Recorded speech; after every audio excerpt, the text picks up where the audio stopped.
If you're a rapper trying to figure out where your verse is supposed to go on the instrumental, then this is going to be the perfect video for you. My name is Cole Mize, and I've been helping rappers perfect their rap skills on this channel for the past 9 years. Now, let's get straight to it. So if you have an instrumental that you want to rap over, but you're not sure where the verse is supposed to go, this is what you should do. Most instrumentals start off with an intro, which is typically 4 to 8 bars in length. Intros are typically introducing you to the vibe of the instrumental, and this is also where it's usually getting you acquainted with the melody that's going to be present throughout the majority of the instrumental. And intros are typically the least energetic part of the instrumental because they don't usually have kicks or snares there, because it leaves room for the track to grow in energy and emotion throughout the course of the instrumental playing. Now, right after the intro is usually where the hook or the verse goes. And there will usually be a jump in energy here because this is where the kicks and the snares and other instruments are usually going to come in to give that instrumental a lift in energy. So the question remains, how can you determine if this is the hook or the verse? And it's actually very simple.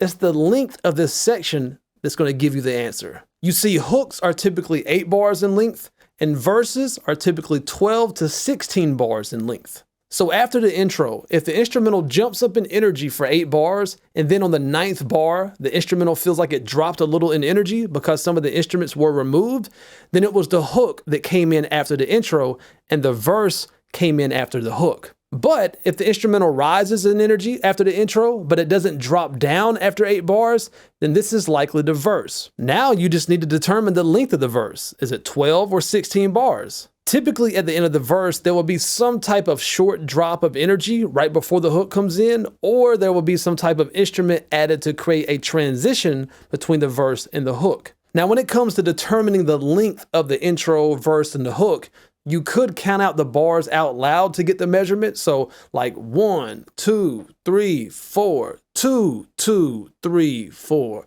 3, 2, 3, 4, and so on.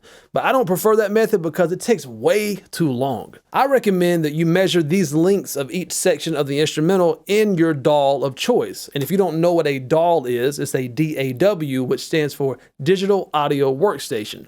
These are the programs that we use to make music, like FL Studio, Pro Tools, and Ableton, and things like that. Just make sure that you input the instrumental's tempo into your DAW and align the transients of the snares to the 2nd and the 4th beat of the bar. But if you're not tech savvy, then the easiest way to do this is by using a free awesome DAW called BandLab, which will do all this stuff for you automatically. Just create you a new project and select import audio and select your instrumental. Now I'm going to share with you a really cool hidden feature in BandLab that I use to mark the different sections of my instrumentals. Just click the 3 dots on the track and select duplicate track and then mute your top track. And you'll use this top track to label each section of the instrumental. Now you can visually see just by looking at the waveform where the intro ends and either the hook or verse begins.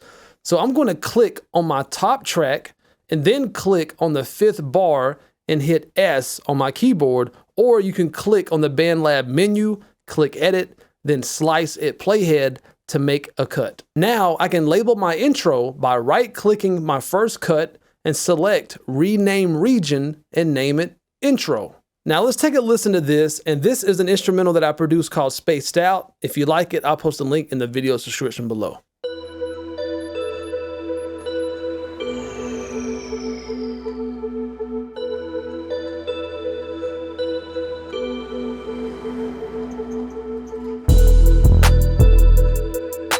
Now, I just need to determine if the section after the intro is the verse or the hook.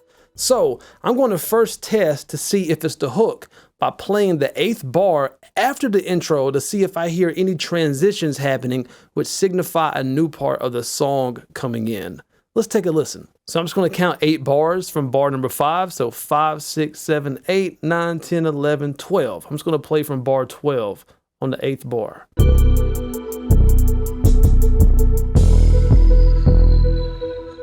So on this instrumental, the beat drops off after 8 bars at the beginning of bar 13. This tells me that the hook came in after the intro, so I will label that accordingly. Now, I would just apply the same technique to determine the length of my verse. In this case, I can visually tell where the end of the verse likely is because there's a long 4-bar drop off before the hook comes back in. Let's take a listen to that.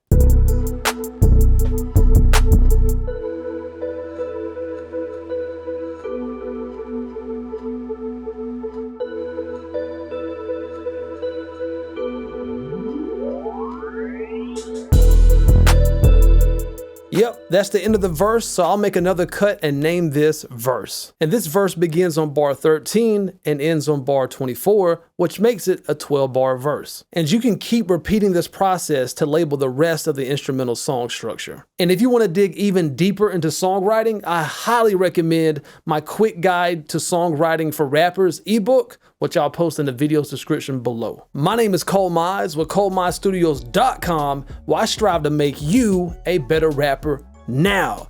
And be sure to get yourself a free copy of my ebook, The #1 Fundamental to Rapping, via the link in the video's description below, and subscribe to my channel for more straight to the point, no BS, how to rap video tutorials just like this one. And always remember, when it comes to rapping, there's no rules, there's only techniques.